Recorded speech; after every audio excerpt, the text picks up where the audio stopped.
Thankfully, as a videographer, the days of expensive, good lighting rigs are long gone. You can now get a great setup for a really reasonable price. Let me introduce you to the Weeylite Ninja 300. This is a budget LED light that I think you're all gonna really like. So let's take a look at it.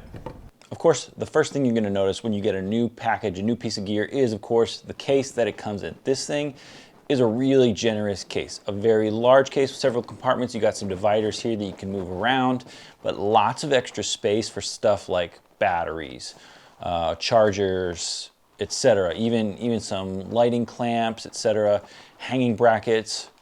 A really awesome case with a nice over-the-shoulder strap. So, you know, of course, everyone's carrying a lot of gear, so this thing you can throw over your shoulder. Unlike several other video lights that I've reviewed, this one has a really standout case. And of course, the next thing you're gonna notice is the build quality. As soon as you pull the light out of the case, you're gonna wanna check it out. See if it's gonna be able to withstand, you know, beating it up as you're moving around with gear to different shoots here and there, setting up in your studio. This thing, I am happy to announce, is a very solid piece of metal.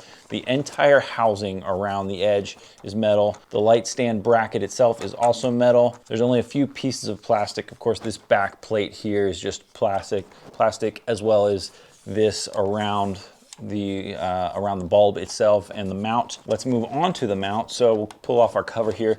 They've created kind of a mini Bowens mount. It's very similar, kind of a three flange, three contact point mount.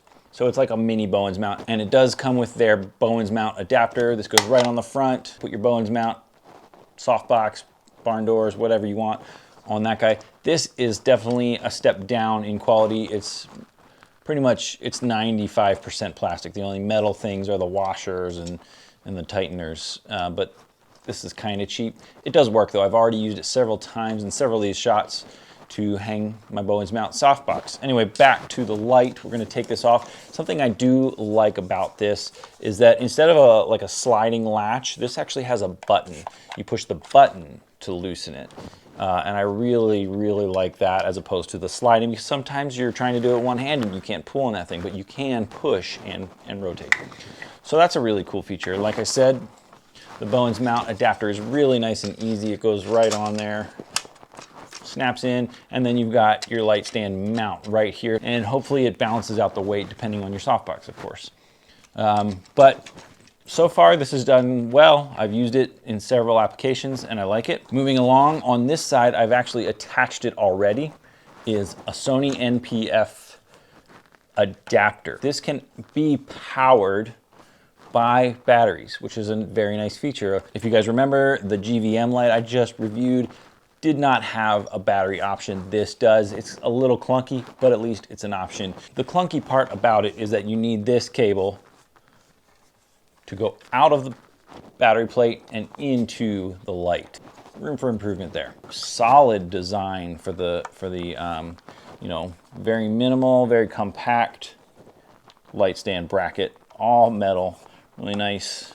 Let's go to the menu and the functionality of this light. So here on the back, you're gonna see your LED screen, your push button knob, your on-off switch, your your mode switch, your USB, and your power. I believe the USB is just for updating firmware, etc. I could be wrong on that. It might be able to power from that, don't know. Mode, you have three modes. You have CCT mode, you have Bluetooth mode, and you also have scene mode. Like most modern LED lights, it comes with pre-built scenes. These ones are not nearly as good as the GVM scenes, but who is really going to be using those? Let's be honest. Not a lot of people in the YouTube world are going to be using these, or the videography world in general. You would want to go with something better like the Aperture for that sort of application, but it does have them for a budget. Like I said, $130 light. You got a lot of options, but let's go ahead and check out the actual menu. You got your brightness. It's set to 5600 Kelvin daylight, which is fine. No one really needs to do anything more than that in the studio. This is not a stepless dimmer, so it's not a very smooth transition from 1% to 2% to 3, 4, 5, 6, and onward.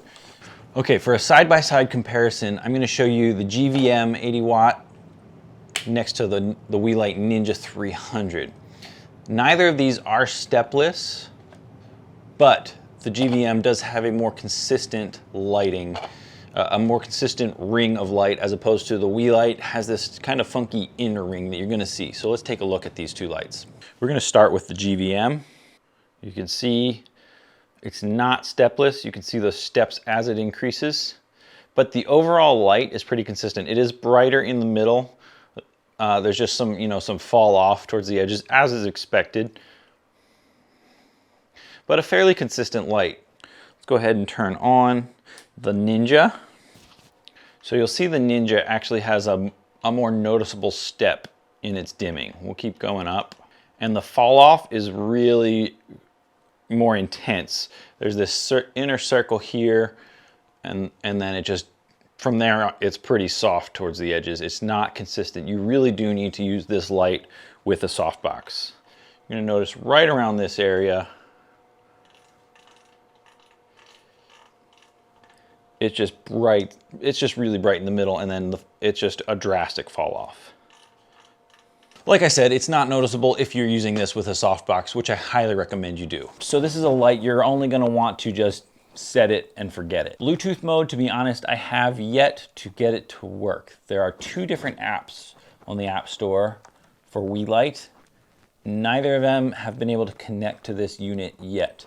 I'm gonna reach out to Weeylite and ask them about that, and maybe I'll give you guys an update soon. So let's recap real quick. 80 watt light with battery power at 5600 Kelvin daylight. Pretty fantastic light for the money. Would I recommend this Weeylite Ninja 300? Yes, absolutely. This is one of those products I'm confident in recommending to you. Please use the link below to purchase it if you plan to. That would really help out my channel. And thank you for watching this review. I hope you enjoy this light if you do end up purchasing it. I think you're gonna definitely be happy with it.